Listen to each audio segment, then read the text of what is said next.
Heute geht es mal ausnahmsweise nicht ums Basteln, sondern um die Werbung auf YouTube. Wie Sie vielleicht wissen, verdienen YouTube-Kanäle, die Werbung schalten, durch diese Werbung ein bisschen Geld.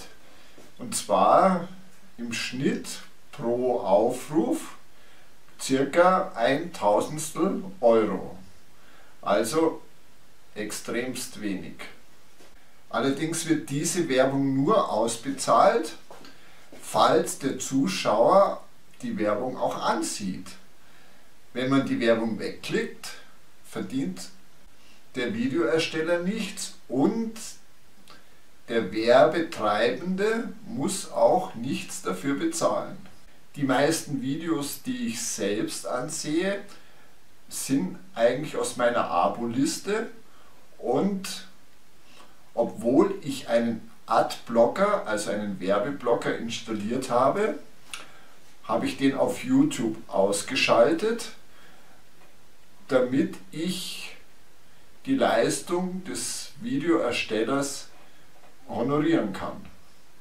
Also ich schaue mir die Werbung an, aber nur, falls nicht das ganze Video als Werbesendung gekennzeichnet ist. Dann klicke ich sie tatsächlich weg. Andererseits höre ich aber auch gerne Musik auf YouTube und nutze da gern diese Mixliste, die es hier meistens auf der Seite gibt. Falls man sich bereits ein Musikvideo anhört, gibt es dann hier immer einen Vorschlag mit einer Musikliste und die kann man dann durchlaufen lassen. Das Ärgerliche dabei ist allerdings, dass dann dieser Stream auch immer wieder durch Werbung unterbrochen wird.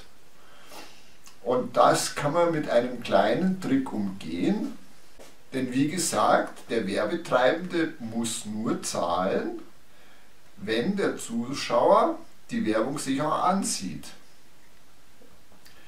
Das heißt, wenn man sich die Werbung nicht ansieht, dann muss der Werbetreibende auch nichts dafür bezahlen.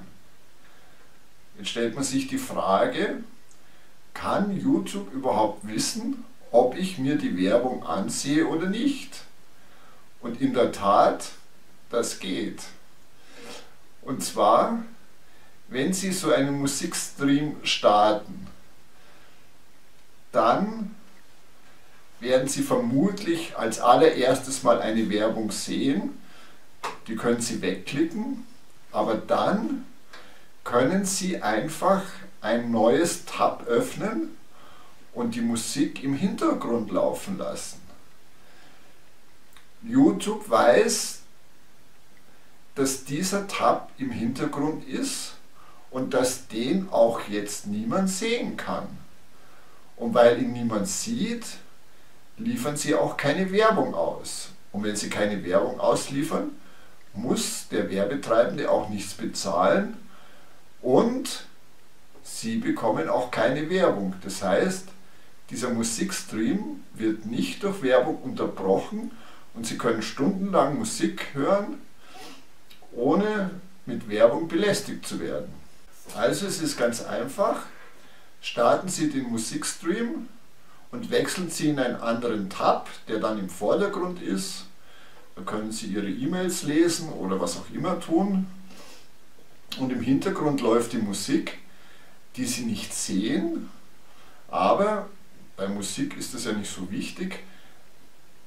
Sie können sie hören, und zwar ohne jegliche Werbeunterbrechung. Ich hoffe, Ihnen hat dieser Tipp gefallen und Sie können mir ja mal unten in die Kommentare schreiben, ob das bei Ihnen funktioniert hat. Vielen Dank fürs Zusehen.